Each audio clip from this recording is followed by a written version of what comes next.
my country is under attack based on lies, based on flat lies that Iran was imposing imminent threat and these sort of things. You have to know that. A week ago, we were in Geneva with the mediation of Foreign Minister of Oman and with the presence of Mr. Grossi, head of the International Atomic Energy Agency. We nailed down a practical agreement in which that Foreign Minister of Oman said that the agreement is at reach and everything is ready. We actually identified Monday to go to Vienna and just write down everything. We left the room. The American, negotiator said that very promising. Thank you very much. We are going to hand over our written proposal on Monday. And then we left the room. We arrived in Tehran, and they started aggression against us.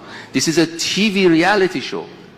They invite you to have diplomacy in place while they are making military build-up, and there is no actual understanding of why they started this. If you ask me why they started this, it is because of the power politics and because of the greater Israel and because of the Prime Minister of the regime of Israel, that they would like to seek greater Israel, and they think that is a once-a-century opportunity for them to just exercise edge over other countries and impose their hegemony over other countries to change the Middle East forever. American has decided to put an end to the existence of Iran. Israelis have been promising this for many decades because of their delusion about greater Israel.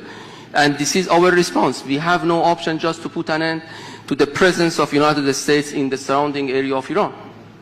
We told Americans and we told our neighbors that if they would like to put an end to the existence of the greatest civilization on earth or the oldest continuous civilization on earth, then we have no option just to put an end to the existence and presence of United States in the Persian Gulf area. They do have multiple military bases, equipment, assets targeting us. Long-range raiders, the command and control centers, the 5th fleet of United States just few miles away from our coastal courts in Bahrain, in which 75% of all U.S. Marine activities happening there, all of them targeting Iran.